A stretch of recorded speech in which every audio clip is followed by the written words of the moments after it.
It says we're live. Holy crap. And we already have a person watching. How about that?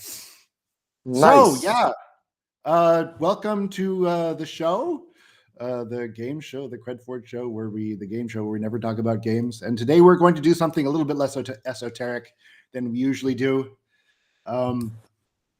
which is a film. We're going to discuss a film. We're going to discuss Starship Troopers, which is a film you may have heard of that's been lighting up the internet like a plague of frogs, from evil heaven, descending upon the cursed earth. Yeah, or as I like to call it, Bug Hunt at Outpost 9. And we'll get into that. This was confusing to me initially because this is something that I had mentioned to you like a few months ago that I wanted to talk about. I was talking about this already, and all of a sudden, like are these people in a conversation with me? And like, no, it turns out they're not. This is like happened completely by coincidence. It seems to have. So yeah, we're going to talk about the film and the origin of the film and the right-wing tropes, if such there be, of the film, and whether or not they are sincere or whether or not they are satire. And the camps on X, formerly Twitter, currently X, seem to be in two camps, both of which I think are wrong, and I suppose we'll get into that. One side saying that it is a satire on far-right government, and the other side saying, no, it's not actually far-right government at all. Mm-hmm. So let's start out. Let me ask you a question. Let's talk about Death Wish. Death Wish, okay. Yes, using your media literacy prowess and chops, what are the themes of Death Wish, would you say? I guess there's. I mean, I wanted. My first instinct was to say vigilantism, good. Right. But vigilantism and Death Wish, I mean, it still kind of sucks. But, it's better than doing nothing, I guess. I don't know. I'm trying to think of how to phrase this. I wasn't expecting a Death Wish. No, I completely dropped it on you, but this is completely unscripted. Yeah, so I wasn't expecting a Death Wish conversation, but, just to make a point. Yeah, I mean, the main character... Would you say the themes are... the street is full of the streets are full of creeps and junkies, and the response to creeps and junkies is to blow them all away. Yes. Violent crime sucks and should be dealt with by any means necessary, I think, is the thing. Would you say this take is satirical? Is he satirizing the belief that the street are full of junkies and they all need to be blown away? Or is this film completely and totally sincere? I do not think it is being satirized. I do not think it is being satirized either. I believe this, I'll give a little bit of what I think the background is, and then we'll get into this discussion of the actual film. Wokeness, I'm starting to really hate that word, but there's no replacement, so we'll just go with it. 1.0, what happened in the early to mid 80s, and it was called political correctness. And everybody hated it, and everybody dunked on it. That was the version of like the hyphenated, like a person who identifies as, I am a, disabled hyphenated American, and everybody hated it. And even Bill Maher, it was so hated that even ivory tower goobers like Bill Maher had a show called Politically Incorrect, right? Hey, catch me. I'm like, which is kind of funny. Yeah. I'm going against the system with my Politically Incorrect. And then after the boom, so in the mid to late 80s, you got like a whole bunch of action films that had very right-wing themes that were completely sincere. And since we're going to talk about Paul Verhoeven, I want to mention especially RoboCop 2, right? Which I have to correct you on this one, though, because I know you referenced RoboCop 2 when you were talking about Paul Verhoeven and his beliefs, but actually RoboCop... He not directed? Verhoeven did not direct RoboCop. So Dang it. RoboCop 2. But RoboCop 2 does have a name attached to it you might recognize. A co-writer, a man named Frank Miller. Oh, I did know that. I completely forgot. Yeah. So it's kind of making sense, isn't it? Themes of masculinity and militarism and just dunking on liberalism was on the back foot, like in the late 80s to early 90s, and they were not popular at all. And then when the Clintons took power in 1994, and they brought like all their boomer cohorts with them, you kind of got a reboot of political correctness that was like extremely aggressive, and that's the world we've been living under since. So that's my intro. And Dr. Knowles is going to present his thing, and I will facilitate how I can.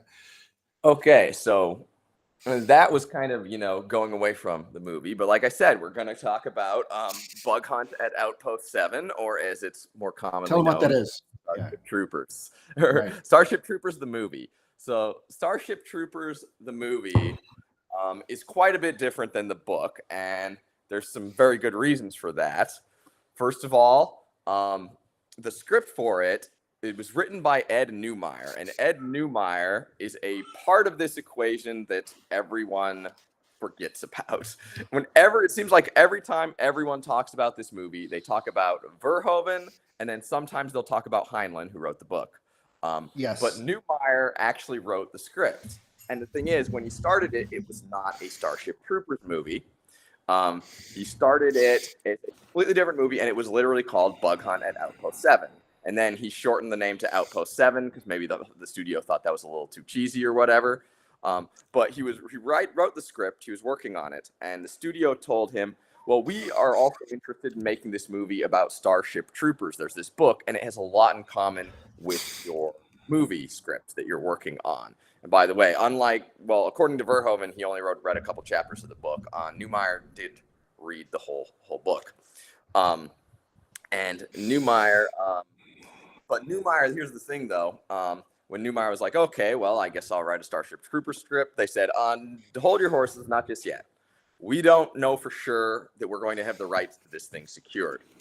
You keep writing Bug Hunt at Outpost 7, and we'll keep you posted. So he finished the script for Bug Hunt at Outpost 7, and then only after that did they say, oh, we actually have the Starship Troopers rights. We're confident we do now. So you go and make this a Starship Troopers movie. So he had to go and do rewrites and edits to add a bunch of Starship Troopers stuff to his script. But this was not originally a Starship Troopers script, and while the Starship Troopers contribution to it is significant, I kind of think of this as its own separate franchise, really.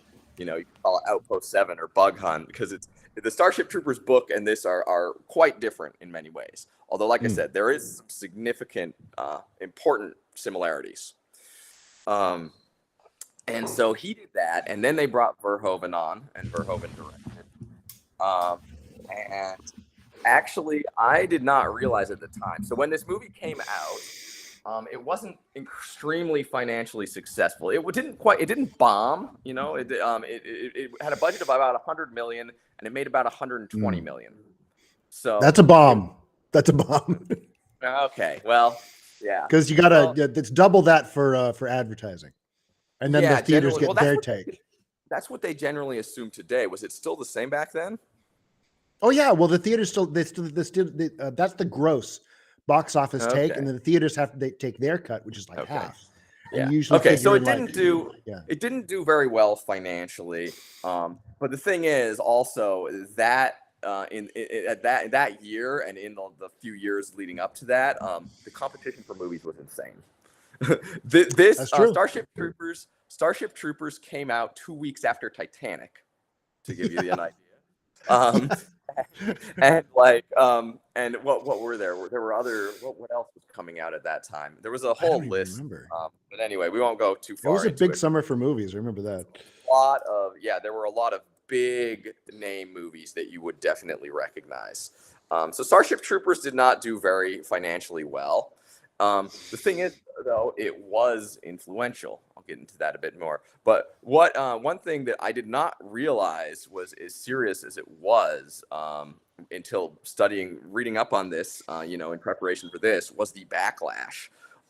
So Washington Post, when this came out, now this was media and critic backlash, to be clear. I recall. Not popular backlash, but Washington Post wrote an article basically calling the movie a fascist movie made by a couple of Nazis. And that then caught on in the European press. And so this is when, and this I think relates to a big part of your argument that you're going to be making in a little bit, but this is when Verhoeven started coming out and doing interviews talking about how it's satirizing fascism. And another thing I would like to note is Neumeier, who also had co-written RoboCop, the first one, big movie. Neumeier, since this movie, he really hasn't gotten the opportunity to work on anything big. He has actually been working on all the tie-ins to this movie from other, like the sequel movies and other franchises. So basically, this kind of wrecked his career. Poor guy. So that explains why. Yeah. So it's a satire. So that happened in obviously Verhoeven, kind of his career kind of kept up, but Neumeier really took a hit from this. But this was still quite influential in a way because it's such a sort of iconic pastiche of the whole bug hunt subgenre, if you want to call it that. Were you going to say something? Oh, I was going to say it was waiting for the millennials. It really was. Well, it didn't really take that long because you probably heard of a little game called StarCraft, right? Oh, yes, of course. Oh, are you saying, are they the Zerg? StarCraft came out the year after this. And this movie was a huge influence on it, particularly on the follow-up Brood War, which Brood War is an expansion pack for the youth, for the millennials and stuff in the audience. Brood War, the expansion packs back then weren't like they are now. Brood War was basically the full-blown sequel to StarCraft. So we had StarCraft, which took influence from this. Then Brood War, which came out like a couple years later, I think, which took even more influence from this to the point where the cutscenes for StarCraft Brood War, there's a group called the UED in it, a human group, and the cutscenes are following the propaganda reels from this movie, the news reels, so hard. Like I never saw Brood War. That's amazing. There's a funeral scene. You remember Dizzy's funeral in the movie?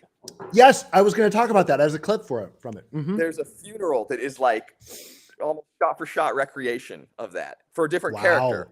Wow. But it is for a different character, different narration, different voiceover. But everyone's like standing the same way with the coffin and everything.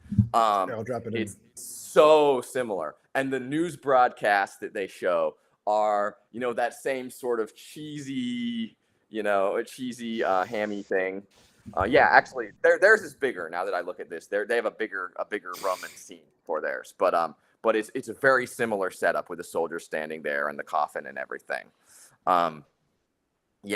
So StarCraft, which is huge video game franchise, it was like the biggest gaming franchise in Korea for decades. Yes.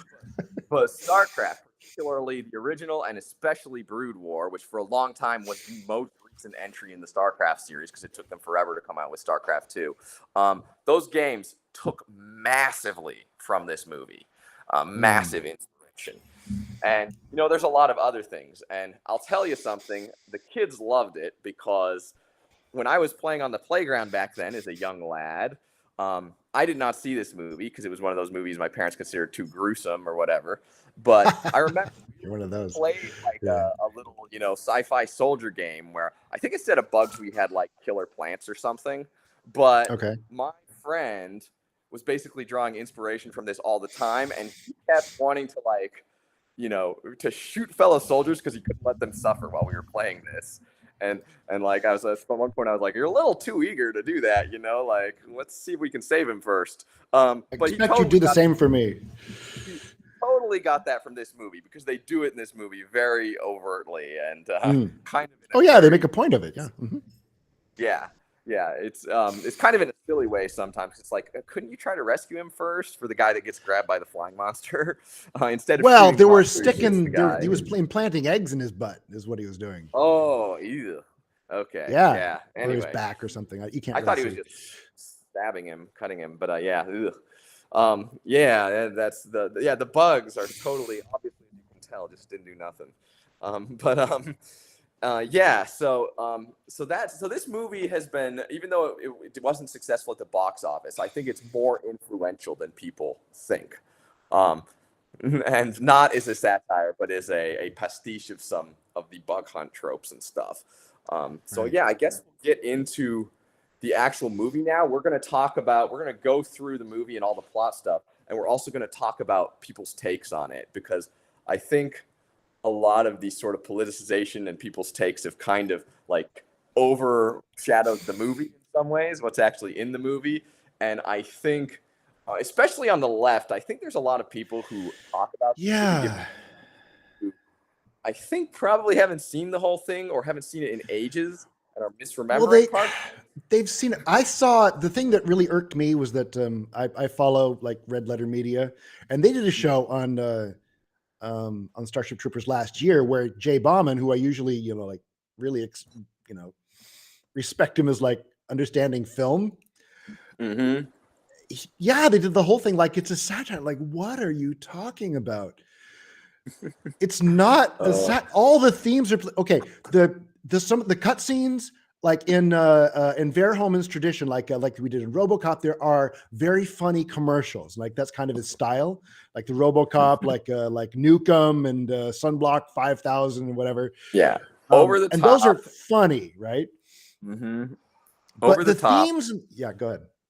I was gonna say very kind of staged, like overly staged and cheesy and stuff. It's funny because we were talking about various takes when people had this big fight over this on Twitter. One of the person was basically hang on. We'll get to that. Well, no, this isn't getting into that. This is just one person jokes that once you achieve the proper level of media literacy, you can no longer tell the stylistic differences between the newsreels and propaganda broadcasts and the rest of the movie, which have obvious differences in camera and how they're filmed. Right.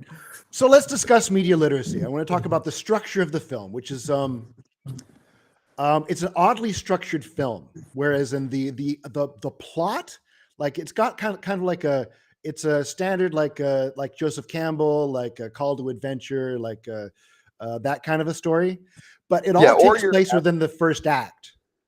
Yeah, or your average war movie. You've got the guy you've got the guy at home with his sweetheart, and then he goes off to war. It's very much following that structure, at least initially. So you have your main character, your Johnny Rico. He is an emotional child, and it sets up like he's going to learn what it means to be a citizen. And this I don't understand how you could say this is satirical, because that is the theme of the movie. Right? Mm-hmm.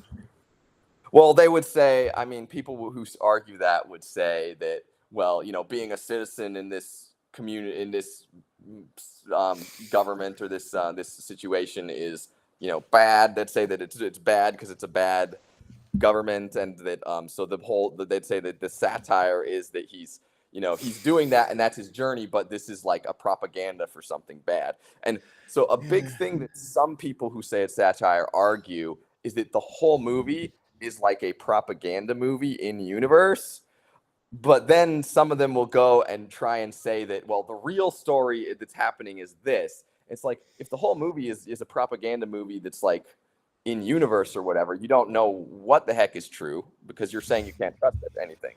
It's kind of nonsensical. But it's so the structure of the film is you have your Johnny Rico, and he has this the mentor character, like a Gandalf, right? Who's trying to teach him. Yeah, Rat Check's roughnecks. Yeah, I love that scene. And he's teaching him about citizenship, right? And making some really good points about the military and violence, and like how it does, it actually does solve.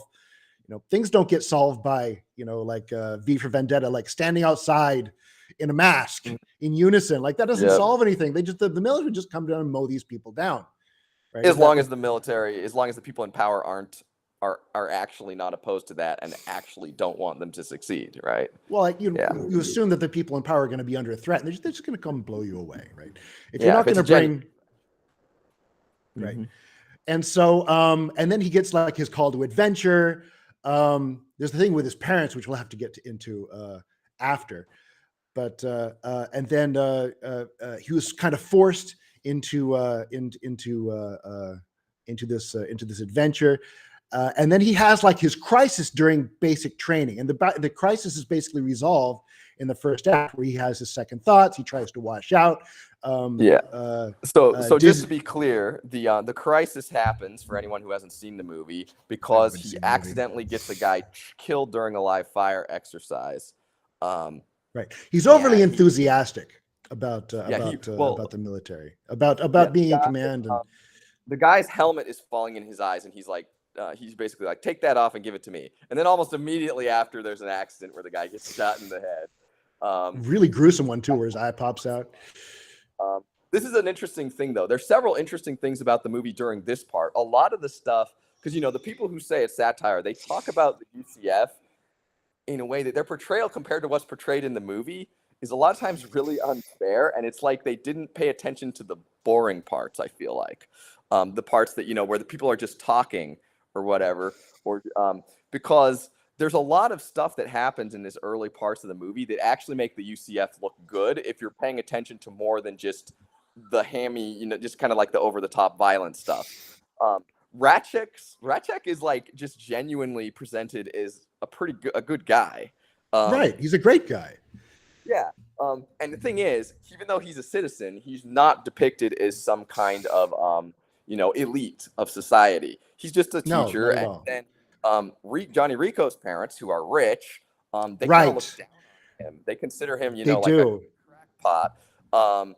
And as Johnny Rico even says, this is a major thing in the book, but it is only one line in the movie. But just the fact that it is one line shows it's there in the setting. Johnny Rico, when they say, "Oh, did Ratchek put you up to enlisting?" because they're against him enlisting, he says, "No, he kind of discourages it actually." So it just kind of shows that when everyone talks about how militaristic and fascist this society is, it's like, well, there's several things at the beginning of the movie that underline that. And then you sort of the hyper violence of the movie. You talked about him almost walking out. Like, yeah, there's several times in training where the drill sergeant injures people in ways that would be unexceptable in our modern society. He breaks a guy's arm. But in the context, and if you really were at war and it was a life or death situation, I think you would do that, though.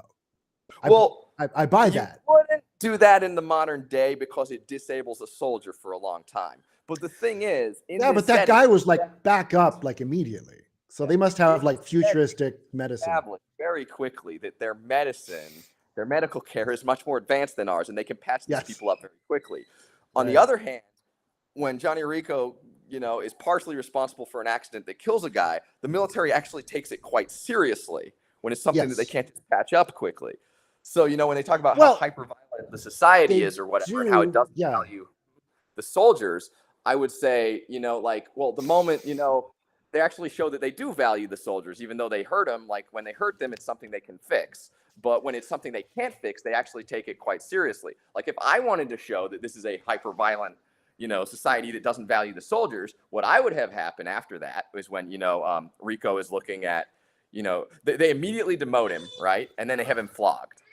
And then he decides. If I can say, when I saw this in the movie in the theater, when it first came out, my reaction to that, like the flogging scene, wasn't that, oh, what an over the top like caricature of militarism, isn't this funny?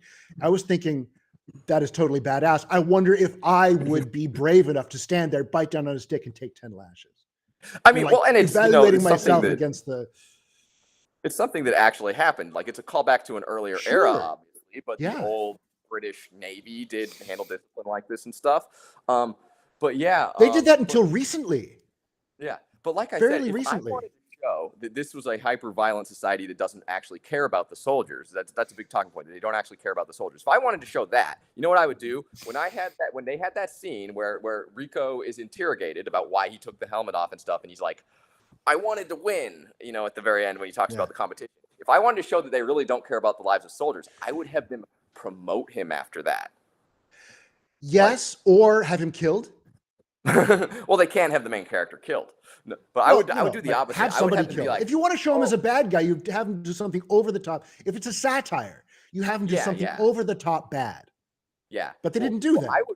I would actually, but I think I would go, I guess you could say a slightly more subtle approach, but I would actually have them promote him because, you wanted to win so bad, you were willing to sacrifice your soldier in a training exercise. You got him killed. Well, that's the kind of go-getter we need, and, promote him. If I wanted to show that they, they're kind of don't care about the soldiers and lives and are kind of nasty that way. Which not everyone might pick up on, but that's what I would do. But what we see is that they actually, care about the soldiers. At that part. Now, I think one of the reasons so many people say they don't care about the soldiers' lives is because the combat tactics in this movie are kind of stupid. And we'll talk about that. Combat tactics are pretty stupid. Although, it's partially because of very bad physics in this movie, and we'll talk about that when we get to it. Well, there's that, but they make it clear that it's the early stages of the war and they really don't understand what it is they're up against. Like their firearms are completely unsuitable to like taking these guys out because bullets don't really do very much. Yeah, but the thing is they rush in and get really close to these melee only enemy combatants every time they fight. That's true. Like really not justifiable if any military with basic common sense wouldn't do that. Well, no, they were caught by surprise on almost every case. In some of them they are, but I'll talk a bit more about that when we get to the fight scenes. Let's continue with. So we went through training. He almost drops out because he accidentally gets a guy killed. And like I said, there's a lot of emphasis that they actually do take that seriously. Yeah, and that would be the third act crisis. That in a regular film that would be pushed to the end, where he has this crisis at the beginning of the third act. Diz comes and says, "You've never run away from anything in your life," and like kisses him, and he's like, "I'm gonna," and then it's resolved, and then the final battle happens. But in this one, it's all resolved in the beginning, and the rest of it is mostly just killing bugs. Well, I think there are like multiple miniature versions of that, right? Because then we have. Dizzy dies later, and we have various other things that happen. There are many crises, but the structure, the arc of the film, like his character arc is resolved very early on. I suppose you could say it's like a little bump at the end when he becomes commander, and he basically becomes Ratcheck. I think this does happen in war movies a bit sometimes, though, because what is training for? Training is for you to have that character arc, and then when you get into combat, that's when you like prove it. So, yeah. But anyway, so we're past. It's an oddly structured film. Is my only thing. Yeah, right. We're past the training. Oh no. Oh, we need to talk about why he doesn't quit, though. Actually, because he doesn't just decide, "Oh no, I can do this." He doesn't quit because he's given a push in the direction of adventure because his house gets wiped out by a meteor. Yeah, his city gets annihilated by an asteroid. His city gets annihilated. By the way, should I drop that in? Should we do that now? Yeah. Should we talk about the Starship Troopers at this point? It's going to be a bit of a tangent. Where did I put it? It's a bit of a tangent, but it's relevant. What I do. It needs to be addressed at some point. This guy. This is the guy I was arguing with. I saw this. Who likened the human invasion of Planet P or Planet K as like a home invasion, and the bugs were just defending themselves. The takes. When people talk about how this sort of take, or so how the people defending the bugs and sort of attacking the UCF, how there's like this underlying misanthropy or this hatred of humanity, it's stuff like this. Because I replied to another guy like this who said, he didn't compare it to a home invader. He didn't quite go this route, but he said they were defending their territory. The bugs were. And and he talks about this is the slaughter of the Mormon colonists, which was like the initial violent encounter between humans and bugs. It seems like, at least according to the movie. Yes. So basically, the humanity, I guess they must have encountered the bugs before that because they set up a quarantine zone. They were like, don't go near the bugs. The bugs are bad. And then some Mormons a breakaway Mormon group, actually, I guess, leave Earth, and they go all the way over there, and they set up a colony on this planet that, according to the newsreel, they don't know the bugs are on. They think it's just, they were warned. They were warned. Yeah, they were warned not to something go near it. About something, right? Yeah, they were warned not to go near it, but they set up a colony, and then the bugs slaughter them all. And somebody was saying, well, the bugs were just defending their territory. And so I typed back to him, and this kind of nobody was really able to acceptably debunk this. I said, okay, if somebody defended their territory on the U.S. border to Mexico this way, how would you feel about it? Be honest. And there was a lot. I saw that. Mental gymnastics ensued afterwards. Yeah. But they don't just slaughter the people who landed there. They also send this asteroid. As people have said, they do the equivalent of launching a nuke at Earth after that, launching a nuke at Mexico. Basically, yeah. If we can be clear, like this is two expansionist empires. The bugs also, they are expanding, right? The bugs are also way more aggressive. They're both expanding, and they both expanded into the same place at the same time. The humans trespassed. They trespassed. Mm-hmm. They didn't kill anybody. They trespassed accidentally, maybe. Yeah. But they trespassed in bug territory, and the bugs respond by massacring everybody and then launching a nuke at Earth. Proportionality, right? But the bugs are the underdogs because they basically represent Native Americans. And if you look at a bug really close, like, do you not see that Native American energy? I don't know. What is the Native American equivalent of like sucking people's brains out or planting eggs in them? Scalping. I don't know. Honestly, I think I'd rather be scalped. Anyway. But yeah. So. Oh man. So yeah. This. Yeah. All right. So the Starship Truthers. So as we said, there's people defending the killing of the colonists, and a lot of times it just comes down to. The word immigration is a good word and the word colonist is a bad word, and the word immigrant is a good word and the word colonist is a bad word, and they can't explain the difference between these two things in this case because the colonialism of the Mormons in this movie was not shown to be violent in any way. Right. So they can't really explain the difference between what's going on like on the southern U.S. border and this.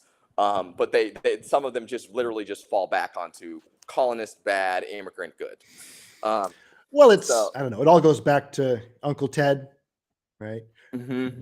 They are the enemy. So they are the outsiders. They are enemy. They are the other. So people who themselves feel other identify with the horrible monsters. Yes, that's leftism in a nutshell, really. This is if there's anything, So all this. The Starship Truthers and all this are motivated reasoning. So, but where it gets into Starship Truthers, as I call them, like the truther conspiracy theorists, where it gets into that territory is because once people started bringing up that they hit Buenos Aires with an asteroid in response to this and how disproportional that is, a bunch of people were like, "Oh no, the UCF did that. It was a false flag," and it was a false flag. I saw that. Yeah, they couldn't possibly have done that. Yeah. People insisted that this was explicitly something that was hinted at in the movie. I don't see that. It's not in the movie. And a couple justifications. One, they fall back on Verhoeven's it's satirizing fascism, and then they just say that everything in the movie is propaganda, so you have to distrust things. And they claim that they can pick out what actually shows what really happened, but they never, when you try and push them on specifically, okay, what's the truth, what's propaganda, what are the rules for what's truth and what's propaganda in the movie? These people can never like back it up and be consistent. Furthermore, Verhoeven in the movie's commentary said the bugs launched the asteroid, and these people were all for appealing to Verhoeven, and when they're arguing about what the movie is. So it's like the director, who is your main crux of your other arguments, does not agree with you on this. And the other thing they do, their other main argument, is applying in real life physics. Right, I was going to mention that is a little bit of a problem, but they do that in sci-fi movies all the time. The movie is so not hard sci-fi. The sci-fi is soft. I described it as soft as melted butter when I was responding to this. But they basically say, because we see a diagram of the galaxy, and the bug planet is like almost on the opposite side. And they say, okay, so they send, how could they aim these asteroids well How enough did he to get there hit that us? fast? How did they get? Well, it tells us how they get there that fast. Actually, in the movie, again, people not paying attention to the movie is a problem. But bug plasma launches things across. The bugs used to launch rocks across space. And and here's the thing: we know that this works because rocks aren't the only thing they launch across space. They launch their spores across in the bug plasma to get to other planets, and that's how they're on other planets without spaceships. So the thing is, the movie proves to us. The movie proves to us that this works. That they can launch things very fast and very accurately. Our planet may be the furthest thing they've hit, but we know they can send things to other planets that would take a long time to travel by normal means. So that's established in the movie. And the thing is, what else? Oh, and the movie does have, they actually encounter the asteroid, the ship that Carmen's driving. Right, the one that almost hits them. Mm-hmm. And they actually have this little bit of brief techno babble there too, where they're like, "Oh, there's a gravity well opening up," and then the asteroid is there. Yes. I remember that. Assume that bug plasma opens a wormhole. Like that's what it seems to happen. Pretty proof of intelligence, right there, isn't it? Yeah. Well, they're arguing that there's no intelligence. Yeah. Well, that's where the UCF is kind of dumb because they assume the bugs aren't smart until they get wrecked and they encounter and then they start to believe in the brain bug, but they should have known just from the bug plasma. But anyway, there it is. There's the guy. I find the idea offensive. By the way, this movie is a major undertapped source of memes. If you think you're psychic, you are. Can I take credit for something? Yeah, sure. I believe. Well, I was the author of the first "It's Afraid" meme. That's me. That was me. That was all me. Oh, really? That must have been a long time ago. It was like 2008 or 2010 or something like that. It was over on 8chan. Wow. Like everybody was being all like black pill and like, oh, they're depressed. And so I make this thing like, oh, you guys, like, no, clearly it's afraid. Put it up. And it caught on and people start. Yeah. Yeah. Oh, man. Well, who is this satirizing, by the way? Who is this? Well, according to them, the guy with the unfocused. UCF. Oh, this guy. Yeah. Yeah. Well, I know you said he's satirizing the liberal pundit, right? Clearly, he's arguing with the military. Well, and his argument isn't really based in any kind of liberalism. I find the idea that a bug can think offensive. No, it's emotional. So that's the essence of liberalism, just a raw emotionality. And the mannerisms are there. This sort of, I am offended and like kind of acting like that, entitles you to something. And also the fact that he's ugly, right? And liberal pundits tend to be really ugly. Conservative pundits are at least 7s or better, at least, right? Especially the ones you put on. He does have a little bit of a Stelter vibe, although he is actually better looking than Stelter. Substantially, but the eyes, yeah.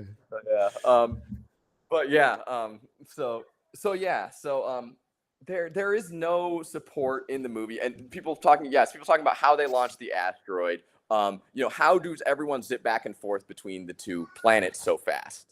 Clearly they're able to do that in the movie.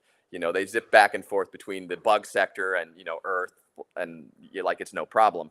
Are there breathable atmospheres on all these planets with no plants? That's why they were chosen in the first place. I don't know. Hmm? Yeah. What do the bugs eat? Every bug planet is shown to be bare. It looks like the surface of the moon. It's cheap to film there. It's cheap to film in California. Well, I think those are sets, right? But anyway. I don't know. It looks like California desert to me. Clearly, this movie is very soft sci-fi. So when you're bringing IRL physics into why they couldn't have launched the asteroid, that's your only evidence. Not convincing. Again, the director disagrees with you. The movie explains how it could have happened using how they did it, using some technobabble. There's no other. Oh, okay. To really steelman this position, the only thing I can think of to really steelman this idea that Buenos Aires was a false flag is the broadcast after Buenos Aires was hit. By the way, I think that the the footage of the flames and everything might have been actually real stock footage of natural disasters, because it looks a Really? little grainy compared to the rest of the film. That might have been a think they did cost. it on purpose? That might have been a cost-cutting measure they used. But then they show the reel of people who are like showing that they lost stuff and stuff, and the guy pulls out like a perfectly intact photo that's still in the frame out of the rubble, and it's like, how did that survive? You know. And then the other prop department. the other guy, who's another minor meme, you know, the only good bug is a dead bug, and his acting is so you know, like telegraphed and kind of. Yeah, well, and all the newsreels is very heightened. Yeah. Yeah, it's very heightened. Well, that's the thing. It's just the style, and also, you know, even if we were to argue that's a propaganda, those people are actors. Like they're, you know, we're getting into, like I said, funny. Starship Troopers are like the Alex Jones of this universe. But if we're assuming those are crisis actors, like, what does that mean? Does that mean that the government Buenos Aires wasn't really destroyed, or does that mean that you know, the government? Why do you need a false flag to justify exterminating a bug? I don't get it. Like, everybody's on board with this. They already have cause, you know, with like, oh, the bugs are just killing everyone. They could have used the slaughter of the Mormon colonists as an excuse if they to declare war. Why do you need an excuse? Especially when people argue that the UCF is so, you know, militaristic and aggressive and expansionist. Like, why do they even need an excuse? Yes. And like I pointed out, you know, the bugs would be an existential threat anyway, because they expand and they kill anything not a bug every time they encounter it. Yep. But these people have made like this alternate fan fiction where the bugs didn't do nothing. Right. Emotionally, they identify. Well, they're off-put by the fact that these people are confident, they're attractive, they have normal relationships with one another. Like they fall in love, right? And Neil Patrick, all these things that are othering. Neil Patrick Harris in an SS uniform. That's the big thing they have. Yeah. Well, I got a thing of that. Is it really though? Well, it's very clearly visually inspired by one. Like, let's the look scene at with him with the hat. the guys in the background have the hat. Right. Well, those look very similar to United States hats, like in World War II. Well, the collar. They're not. Yeah, they're not really tall. That's a bit of an issue with, in general, a lot of the accusations of, you know, oh, this thing or that thing in a setting is, you know, is clearly meant to be inspired by the Nazis. It's like a lot of those military uniform stuff, a lot of it is just military from like the early to mid 1900s in a lot of countries had this stuff. That said, I think there is an argument that this is leaning into that aesthetic, definitely. I mean, they're black. They're dressed in black. The collar with I want to call it the Roman numeral 2, those collar pins. Captain. It's Captain. That is. Okay, that's Captain. Captain bars. Did the American military Absolutely. wear Still those? do. Still do. Oh, okay. Those, yeah, they look, I don't know. Captain bars. All right, Captain bars. Okay. Mm-hmm.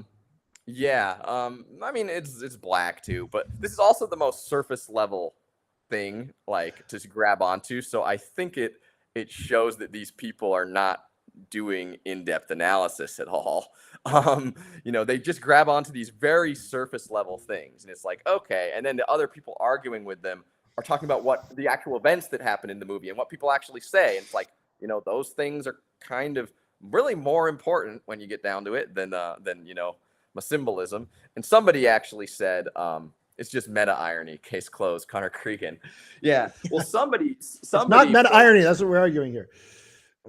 Somebody pointed out in comments on Twitter. This was Evil Political Scientist, which is a good account to follow, by the way. But he said Verhoeven really just loves the aesthetics of propaganda. He said fascism, communism, it doesn't matter. He really enjoys the visual style of this sort of very heightened, you know, reality. And he shared shots from this movie, but also shots from another movie Verhoeven made. I don't know if it was what was the name of that movie? lesser known ones. It's the black and white one about the SS officer who's a good guy. Is that what it is? Is that Black Book? Yeah, I think so. I was reading about that. I wasn't planning to cover it today, so I didn't. No. We won't cover it. Wait, I don't think it's that one though. because it was a black and white film.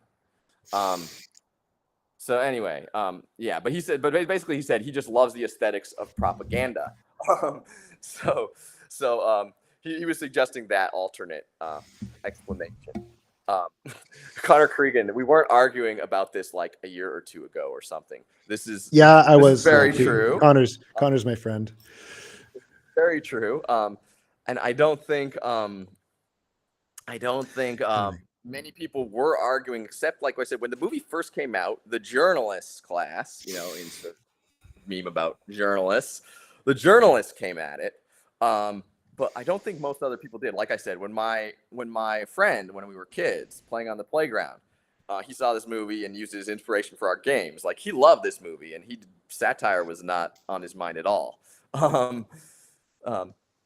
Yeah, but anyway, so I think we've kind of addressed Starship Troopers pretty thoroughly. It's fan There's fiction. more, but yeah, it's fan fiction. These argument that the bugs only act in self-defense, that they did not launch the asteroid, all of this stuff is fan fiction. It's completely unsupported by the movie.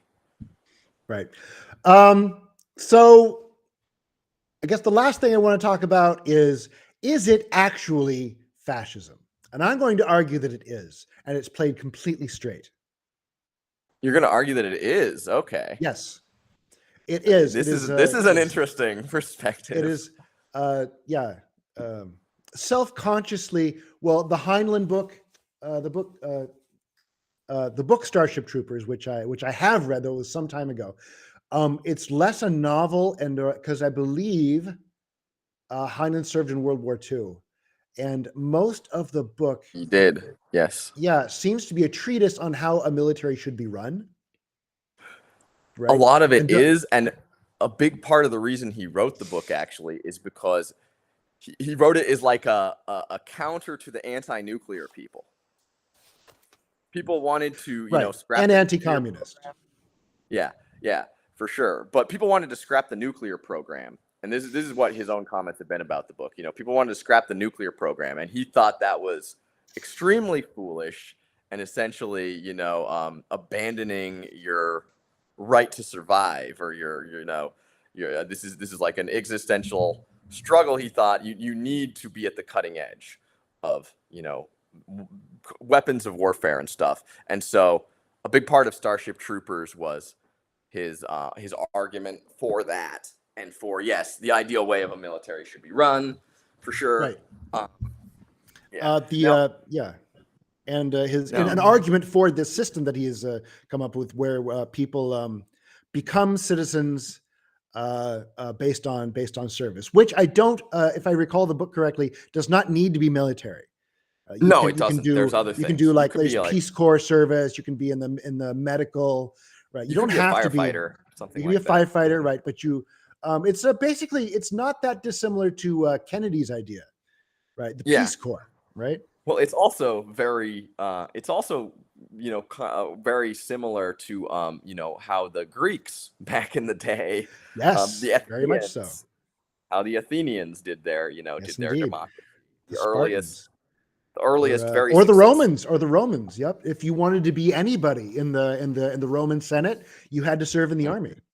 Yep, exactly. So it's more like those older forms of democracy, in many ways. Yeah. So you're going to argue that this is fascism and it's deliberate. Well, I'm going to argue that it's self-consciously right wing. Okay, I would agree with that. I wouldn't necessarily agree. Some of it is fascist. Okay. Like the sexual libertine part. I know that goes against contemporary ideas of what people consider to be fascist, but like the men and the women showering together, kind of, that's not traditionalism. That's actually did have, they had their, what are they, the Joy Division, which we had a band named after, which was basically a breeding farm for women who are considered biologically with desirable racial characteristics, and if you were in the SS, you got to go in pregnant. Men who were, the right characteristics, and they'd have them go over there and get them pregnant, and then they'd take the babies by the state, right? Yeah. Yep, that was the intention, but they never got to let that play out. Kind of something bad happened to that government. Yeah, but yeah, you're right. No, and the Nazis in particular, I don't know about other fascist groups like Mussolini's, but the Nazis in particular were a lot more. They were definitely a lot less conservative about sexual mores than, a lot of liberal left wingers would have you believe.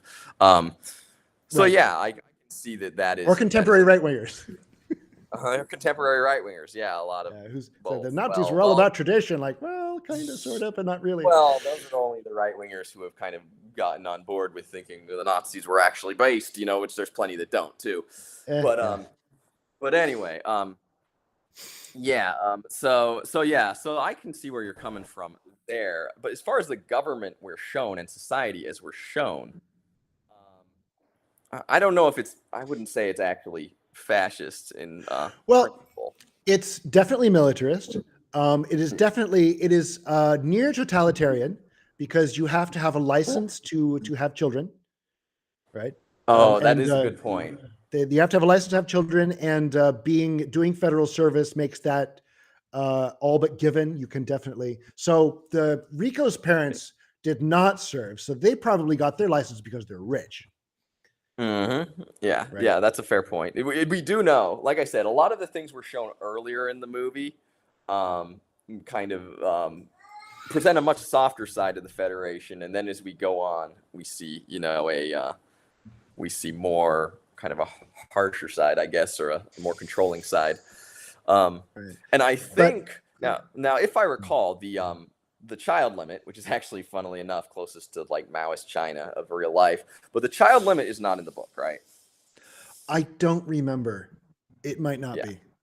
I don't think so. Like a lot of the stuff that makes the UCF look, non-fascist, and the showering together. I don't think that's in the book either. And a lot of the other stuff is not from the book. So anyway. I want to argue, though, that I kind of like this system of government. The restrictions I am not down with. That is too far. And their total control over the media, maybe that's not a good thing. But the service for citizenship program, I think that's a good idea, and better than our system. That is not inherently fascist. There are limited democracies are a thing that existed long before fascism. Fascism wasn't even really bringing limited democracy. In fact, the fascists explicitly condemned democracy. So yeah, the element that you like is not really fascism. And argue that it's better than our system, because at least it's opt out. At least their system is opt out. Our system, you cannot opt out. If they have a war, they just conscript you. Anybody, whether you opt in or opt out, they just conscript you. Yep. Well, right? and at least in this case, you can decide you're not going to be in the military. Well, I am a fan of limited democracy, as you know from our very first podcast together. I am a fan of that idea. So certainly, yes. I agree with you there. Right. So yeah, and you can argue that in peacetime, if there was no threat, that this bureaucracy would become corrupt, and absolutely would be. But when people are like fighting for their survival, this form of government would be, I would say, optimal. Yeah, and my concept for a limited government that I mentioned another time was different than this, as far as who gets the vote, because I do think that this very military-focused system would have problems during peacetime. It would. It's good for them that they have a constant enemy. Like it's I don't know. Like that's the thing. I think people are the big. I think that this is a big source of the big underlying issue of the arguments on Twitter between, we have the more conservative people who are basically saying what they're saying is, well, yeah, Verhoeven was trying to satirize fascism. They're going by his word when he, gave interviews. They're saying Verhoeven was trying to satirize fascism, but there's too much of the book in there. A lot of them don't mention Neumeier, but there's too much of Heinlein in there, so he failed. And it's not really fascist. It's not a bad government, and it's actually pretty good considering the situation. And then there are the liberals and leftists who really don't like the idea of this, and they say, well, you're a fascist. That's why you're agreeing with it. And the UCF is actually bad and the bugs are actually good. Which even Verhoeven, when he was saying, it's all satire and stuff, he did not go that far. He never said the bugs were good. He never said the asteroid attack was a false flag. The bugs are pretty indefensible in the movie.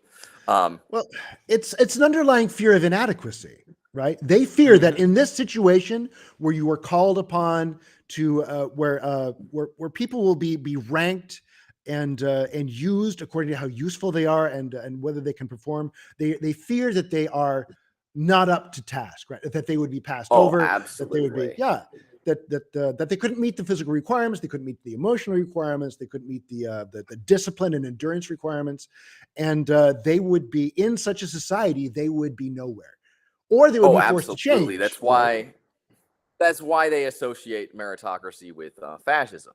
Fascism is the big boogeyman of the West, and associating meritocracy with that is a way for them to, argue that they should be given, basically given things for existing, which is the only way they feel like they can, live as good or better a standard than the people who are actually working because hard. They lack the capacity not only to support others, but to even do for themselves.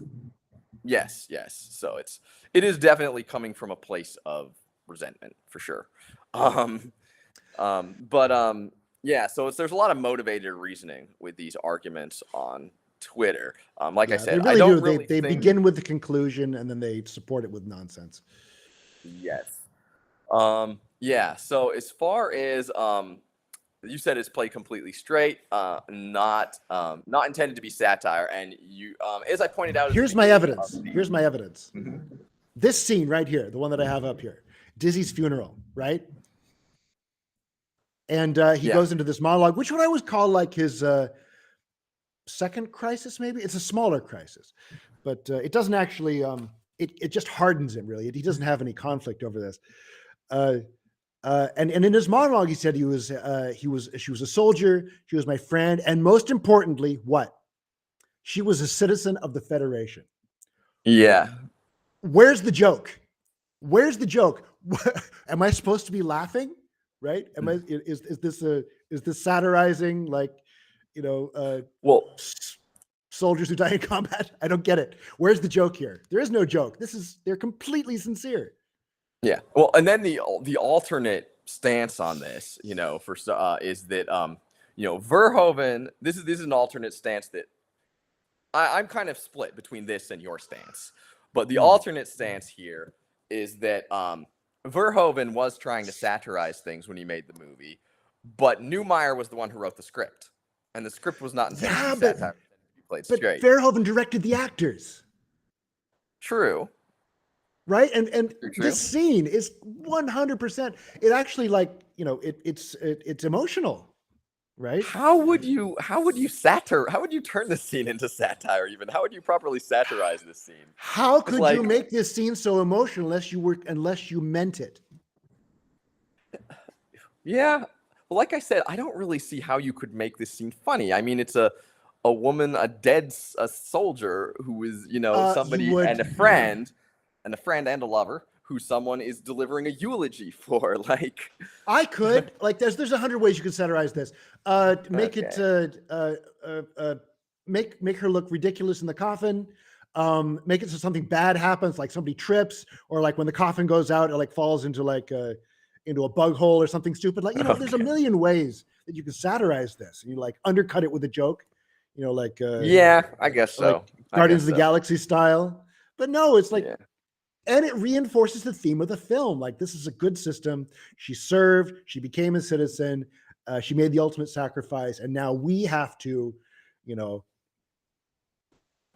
justify that sacrifice to our actions. Yeah. Okay. Yeah. So I can 100% complete straight down the board.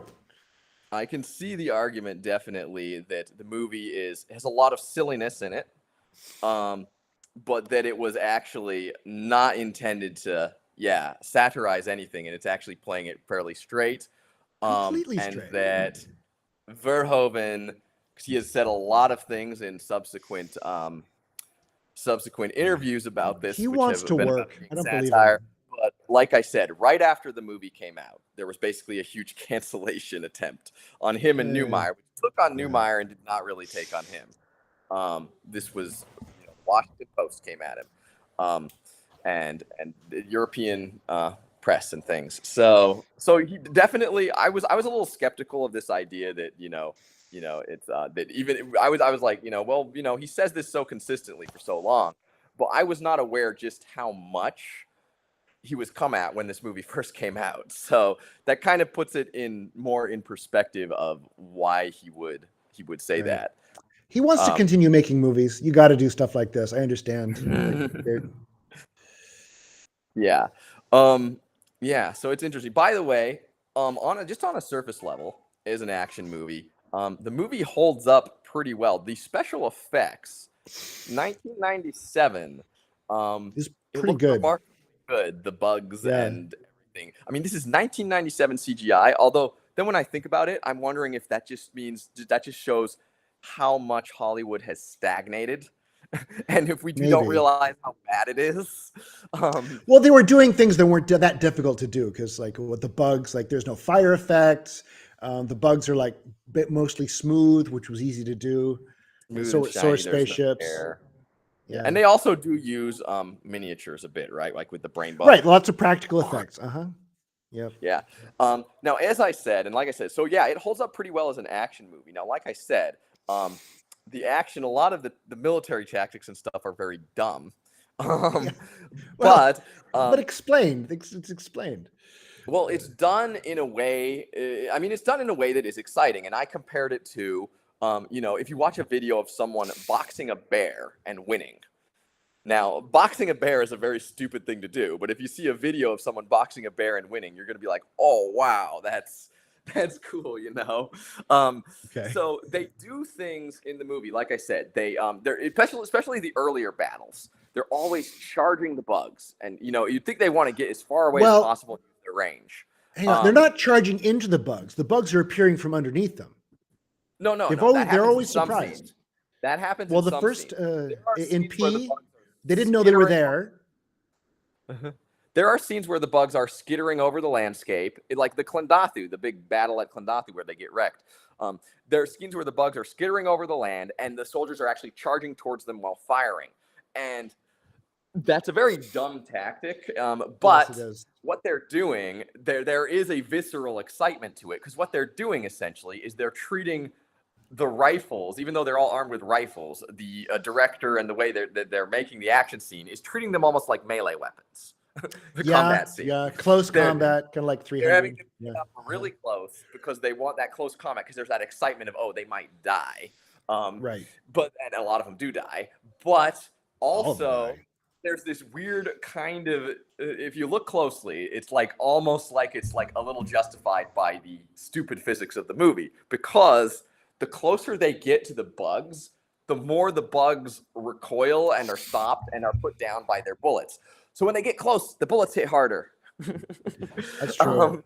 That's true. Dang, it takes like 30, 40 rounds to put down one of those things. Yeah, it takes a while. Well, they got to do that to make them threatening. But but when they get closer, the bullets hit harder, which is how it works, right? In real life, that is the effect is so negligible that would never be worth it to do. But in the movie, it kind of works. So there's that, and then they do some tactics that are not that stupid. Shooting the rocket. They call them nukes. They literally nuclear power. They better have some mini nukes. Yeah, they better have some medicine for radiation poisoning in this universe. But yeah, they shoot these rockets, these mini nukes down, into the caves to kill everything, and that's like a smart tactic. And they only these are smaller than actual nukes. They got to be like some kind of. When I rewatched it, I was like, the combat tactics are dumb, but they're not quite as dumb as I remembered it being. And when they don't use the mini nukes on that one cave, it's because, there's a rescue mission and a capture mission, right? So they have a reason not to. So the action actually is, there's a dumbness to it, but it's also exciting. And it's less dumb than I remembered. Like I said, the effects look good. The movie script, works fine, works pretty good.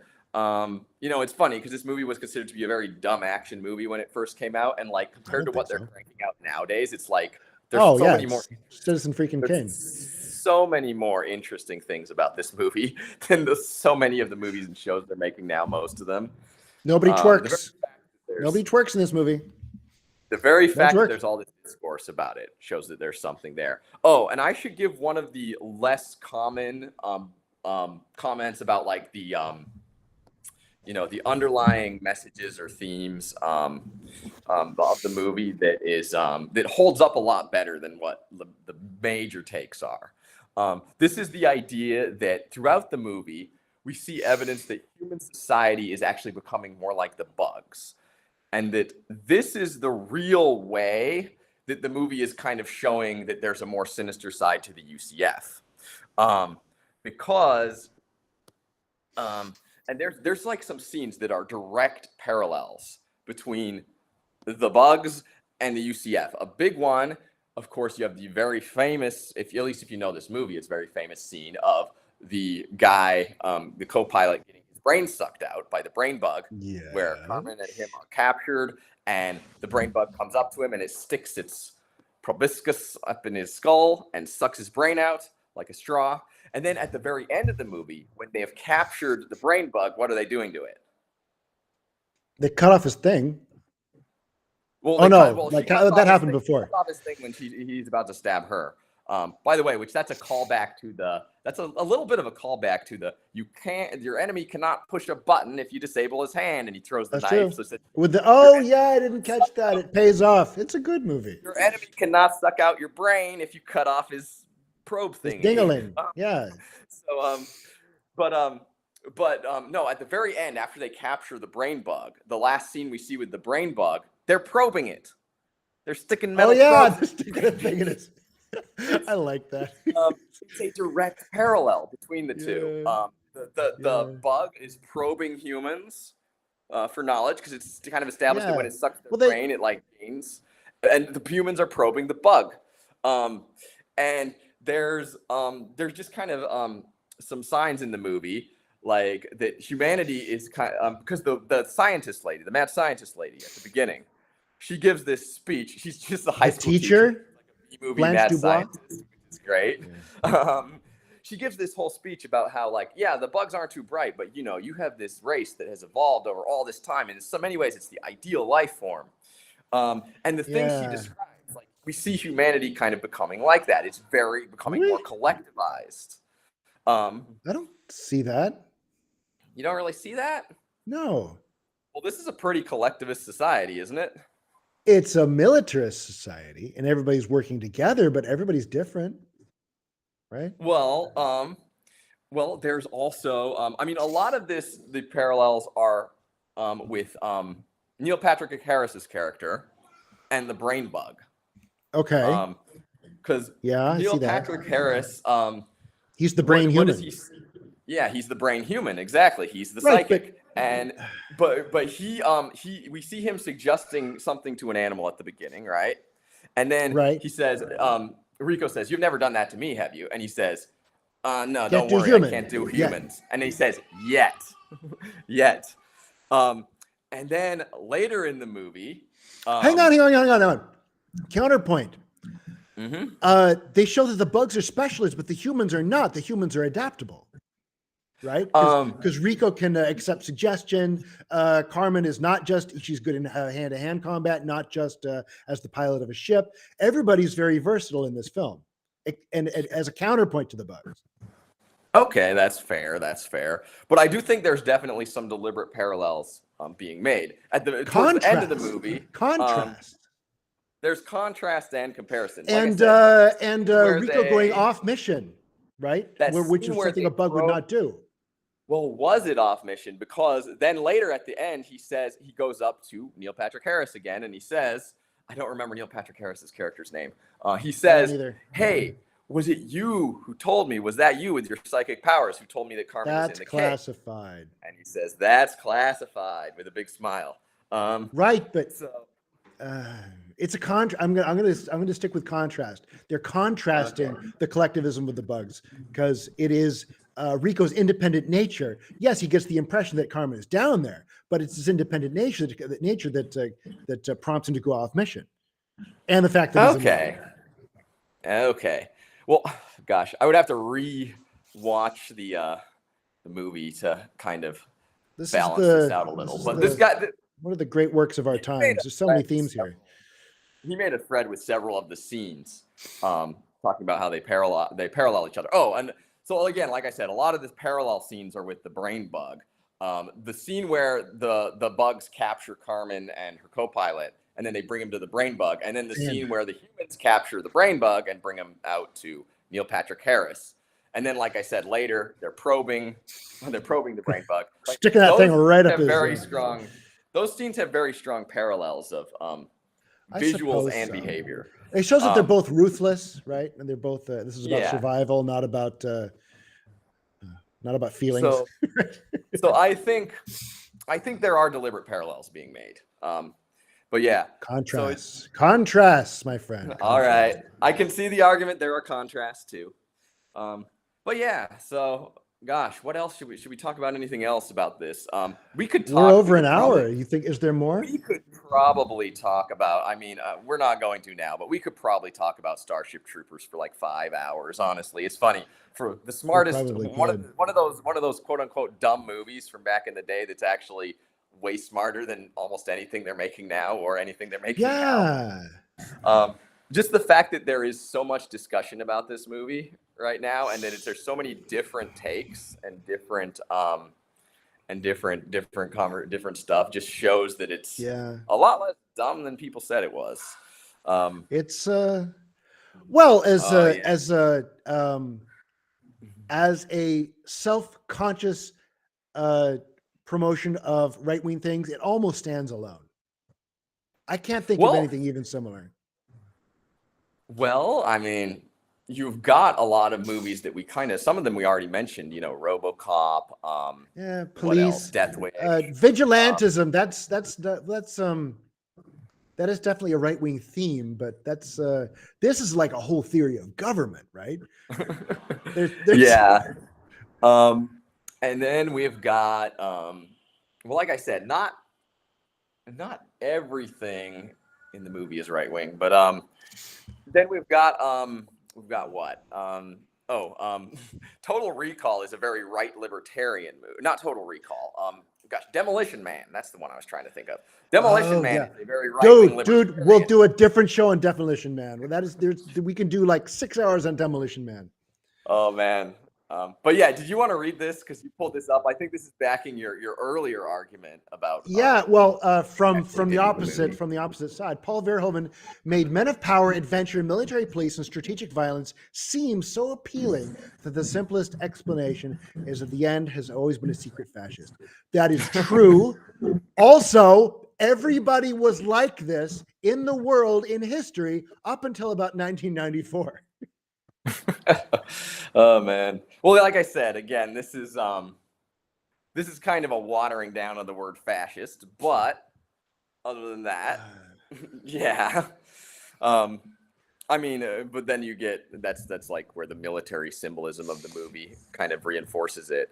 But any hero in mythology, any hero in history, Ajax, Achilles, Hercules.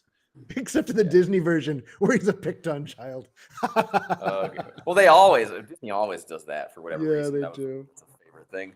But Hercules gets picked on because he's big and strong and handsome. I would classify the whole idolizing men of power adventure. I would classify that more as traditionalist than inherently fascist. I'd say fascist is when. The fascist part is the totalitarianism and the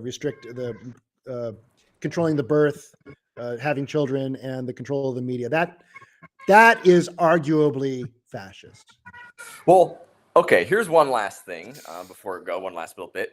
Is the media really that controlled? It seems to be. Well, we don't see anything else. I don't know. We don't see anything. Well, we do see them. What you said, we see a talk show where there's a guy in a bow tie. You just memed on earlier, who objects, who they're arguing back and forth. We see a newsreel about the military getting wrecked on Clondathu. Right, but that's from the military. Yeah, but it They is throw that bumper it's out. pretty It's clearly obvious. from the military. They're not trying to cover up their failure. Why would they? And we see, well, because it's embarrassing and it might get people to lose confidence in them. We also see, what is it? Gosh, what was the other thing I was thinking of? The news guy who's along with the ride when they're invading. He says, some people think we should try and coexist with the bugs, and he actually shares the other perspective. And then, of course, Rico comes in. I'm from Buenos Aires, and I say, kill them all. Kill them all. Right? That big, his big set up movie, and shot basically. down. You know what'd be cool? Somebody should do a like a fanfic, like a spinoff or a prequel. No. That is yes, dun, that dun. Takes the opposite side, but like do it like as a comedy. What, right? That resort, the resort that gets wiped out, the one that his parents were going to send him to. You want to get out? You want to? What is it? It's not Flost. I keep thinking it's Flost in Paradise. That's Fifth Element. But are you talking about a movie where they support the idea of like making peace with the bugs? Yeah, it's like all their liberal like. Well, they made that movie, and then they get wiped out. They made that movie actually just barely before they made this movie. You know what it was called? No. Mars Attacks. Oh yeah. Someone actually pointed this out during the Starship Troopers discourse. Anyway, what else was I gonna say? No. So, gosh, lost my train of thought there. But yeah, speaking of the sequels, that might be a hint for something that comes out later, but not immediately. Because there were numerous sequels that were made of this movie, Starship Troopers, and nobody really cares about them. And I guess we're going to talk about them. They don't have the best reputation. Yeah, like I'm kind of curious what is in them. I saw the one that was all CG and it looked like crap, and I turned it off. All CG. I wonder. Yeah, like one of the really like number 6 or 7. I was gonna say so many versions. Number 2 and 3, I know, were not all CG. I believe. I'm going to watch number 2, and we're going to talk about it. How about that? That'll be interesting. That'll be fun. Gosh, there was something else I wanted to say, but I cannot for the life of me remember what it was. But Starship Troopers, if you haven't seen it and you like you like the idea of a bit of blowing up aliens and something a little violent. If you like that, there are better movies. If you want a thought-provoking foray into alternative ideas, this is the film for you. Thought-provoking while still being very not appearing very thought-provoking on the surface and still being loaded with action. It supports its ideas very well. Yeah, and it's still loaded with action. It actually holds up on a surface level quite well. And then below the surface level, there's lots to dig into. So I actually do recommend seeing this if you haven't seen it yet, unless you're really squeamish about bugs and brain sucking. Even then, like it's clear, it's just rubber puppets and spirit gum. It's not that scary. Like Newmeyer's wife. He made the enemies bugs because she was scared of them, and this definitely seems designed to creep people out for like that. Yeah. Okay, so wrap it up. That was good. Yeah, I don't know what else to add. I think we've addressed the major things and discussed some stuff. So awesome. All right, signing off then. Later, gentlemen. All right. Hope you all enjoyed. That was a little less structured than I was expecting, but like I said, we had a lot to cover. It was pretty structured. We could talk about this for 6 hours or so if we wanted to. All right. Goodbye, everyone. All right. 3, 2, 1, and we're out.